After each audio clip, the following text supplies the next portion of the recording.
Now for a live update of what's been happening in St. Anne at the Brownstone Community College, let's go now to Herman Green. Herman.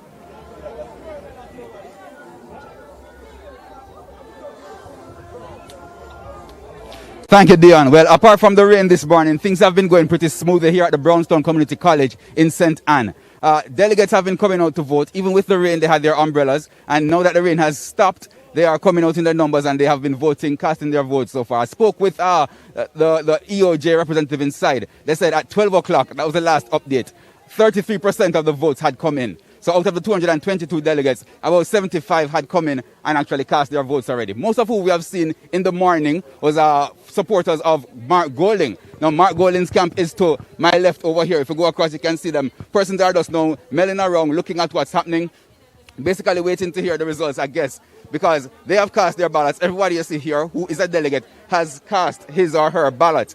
Now, on the other side, over here, inside, on the other side of the Brownstone Community College, that's where the Lisa Hanna camp is. A few of those delegates have been coming in, and we actually do expect to see more of them coming in as the afternoon progresses. Of course, voting ends at 3 o'clock. With only 33% gone so far, we are expecting more persons to come in, and we'll continue to monitor here until the results are in. For now, it's back to you in studio. Thank you so much, Herman, and I am happy to see that you've managed to ditch the umbrella. Joining us now on location, we have the General Secretary of the People's National Party, Julian Robinson. Thank you so much for coming in, Mr. Robinson. Good afternoon to you and good afternoon to your viewers. Any issues so far with the voting process? I don't think so. We had what I would consider a heavy turnout early in the morning. I think people anticipate or still do anticipate rain afternoon. So we had slow voting in the sense that there were a number of people in the line. The process has gone well. People have come through, they have registered, they have voted. I think we have passed the rush and the lines now are not as crowded as they were maybe an hour ago. But so far, we're doing well as expected.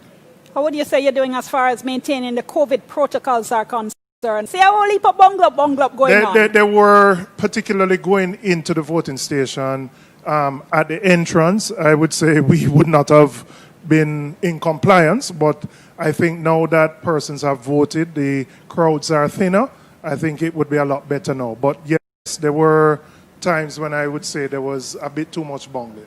I know Earl and Emily have a couple of questions they want to get in as well, but I noticed that you and the chairman, Mr. Jackson, had to send out a joint statement saying you have not come out publicly in support of any candidate. Is that an indication, though, that perhaps whether behavior or presence at certain events may have given rise to that impression? No, there was a statement about one candidate who had indicated she had a number of members of parliament. There's only one female candidate, you know. So. Lisa Hanna had indicated she had the support of 10 members of parliament. There was an assumption that it included myself and the chairman, and we felt it was important, even though we had made no declaration whatsoever, to just indicate that our offices don't allow us to publicly support any candidate, and we have run the process for this election impartially and above board.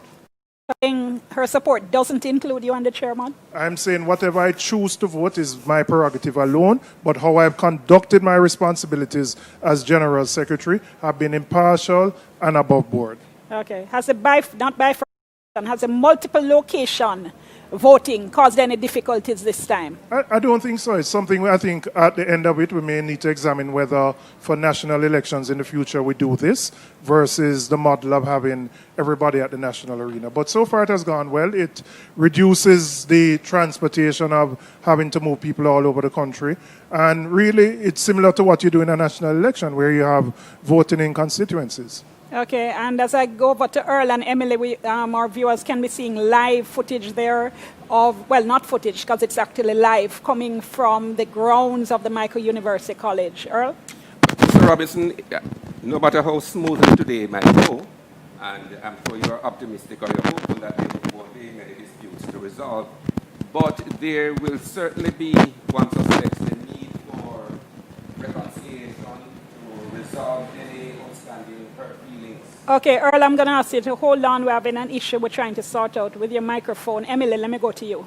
All right. Mr. Robinson, thank you so much for joining us. I see Region 3, which has its voting location right here, has about 1,034 delegates on the list. You said heavy turnout this morning. Any idea as to what percentage of those have No, voted I haven't so checked. far? The Director of Elections, Glasspool Brown, should know. I haven't checked with him to find out what the percentage is, but just based on my numbers, I would say the majority of persons seem to have come early in the morning, between 10 till about 12 to vote, just based on the numbers. Okay, so we'll get those numbers from him. And in terms of the 12 locations now, do you have a cost analysis as to whether it does cost you less to do this one versus having everything in one place? I mean, renting the arena per day is about $1 million. I mean, we've had to pay for the use of locations, but not large sums. We've had tents and barriers, etc. I think based on my preliminary analysis, it probably works out less to do it in this devolved way. And as I said, it may be a model we look at going forward for future internal elections. One last question I have for you, because I remember the last time, the 7th of September 2019, when you had your very bitter presidential election between the two Peters. I commended you as GenSec on the work you'd done, and then I withdrew some of the commendation because the after-election planning never seemed to have had the detail that I thought was necessary. You never had a one stage that both candidates would share, and the unity was not demonstrably clear to people right after. What is your plan for immediately after the announcement of the vote?